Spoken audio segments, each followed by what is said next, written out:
back to you. There's another aspect to that as well. Pastor Gishuri, for marriages to succeed, it is an enterprise. We keep on saying it's run like a business. That all the other areas have to tick, all keep on improving. At least that's the foundation that you're starting. You're going to keep on growing and improving as you get better. Like what James says, if you marry a 30 with a 25-year lady, that's 55 years of history. You can't be an expert with that in 3 years or 2 years time. It's going to keep on improving. There's another aspect that has come up in the modern times when it comes to marriage: finances. And that's why majority of women will complain. That's why they feel single. You see, in the African aspect, or in whatever aspect, we're told that the role of a man and a woman in marriage are completely different. That no one can do the other. Where the woman is acting as the provider, the woman is going to feel alone in that relationship. Yeah. Where the woman is acting as the protector, then the woman is going to start looking somewhere else where she would fit the description of a woman in a marriage.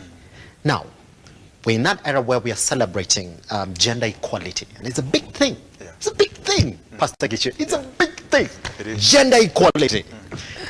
And then comes to marriage. Do you know what they say? Nowadays it's 50-50. But Pastor Gichu, how is it going to be 50-50 when we do know very well that a woman has her responsibilities, a man has his responsibilities in this relationship? It can't be 50-50, especially when it comes to issues of finance. Because when it's 50-50, then the woman will feel, even if I earn more, you gotta give in 50. I also give 50, all right? When it comes to taking care of these children, you gotta give 50%, I gotta give 50%.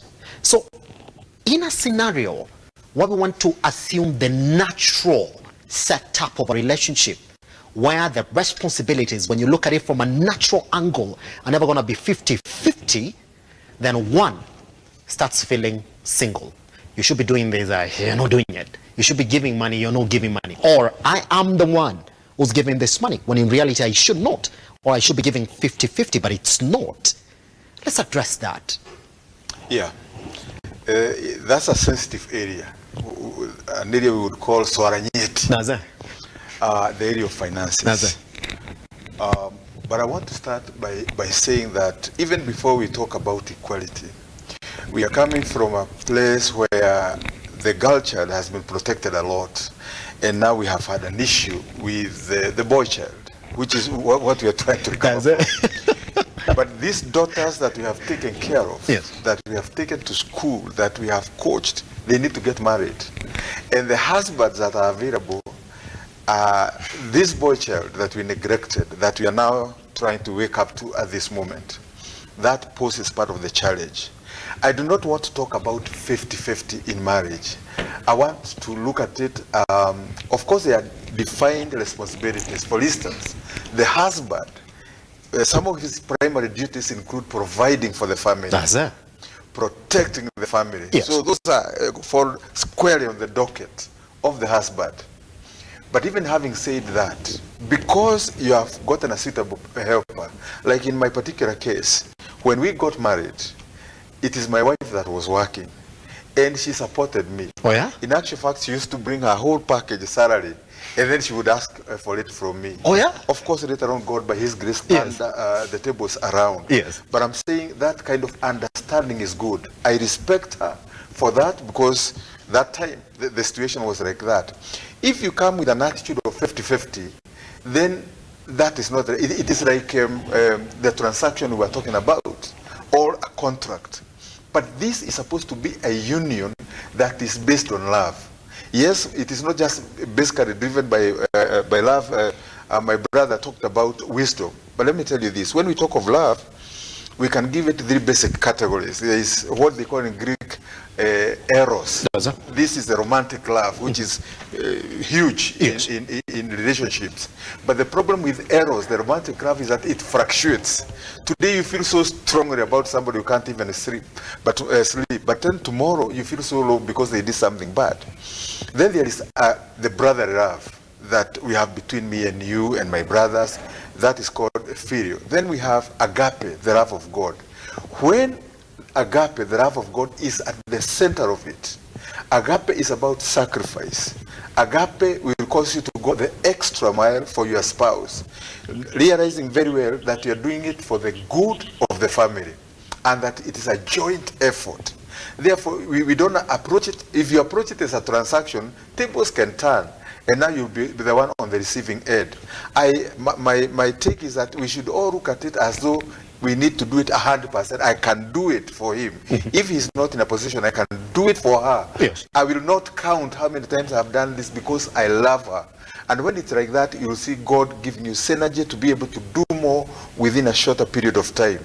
But it is not good to approach it in terms of like a contract. I heard you talking about a product. I suppose we are not talking about the lady as a product, because it would be very bad for us to see our sister, our wives as a sexual object, yeah, or as a product. I even had a friend of mine, I won't mention him, his name on live TV, but one time we were coming from a visit and our families came to meet us, and I asked him, your wife didn't come, you have talked about your children, and yes, then he told me, in my culture, when I talk about children, that includes my wife. And I said, my God, I mean, she's not an object, she's not your child, she's your partner. And you need to treat her with love and respect. So it is not a transaction of 50-50. It is like, let me give you a brief example. We have Mount Rogonot here as you go to Nakuru. And there's a huge crater on Mount Rogonot. Now, you, Simba, may be a better long jumper than myself because I'm heavier than you. But the distance between one edge to the other is about 2 kilometers. So even if you can jump 20 meters and I can only jump 2 meters, when the area to be jumped is 2 kilometers, both of us will fail desperately. Do you understand? So you cannot pride yourself and say, me, I can jump 20, but we need to jump 2 kilometers. We need God from this edge to the other edge. And that is it with marriage. You need one another. It is not that I have to do 20% and you 80%. It is our responsibility, and we will get there as one. Pretty much. Guess what? We have 5 minutes left. I want to give you 2 minutes. And Pastor Rosa, I'm going to come and give you 2 minutes. Feeling single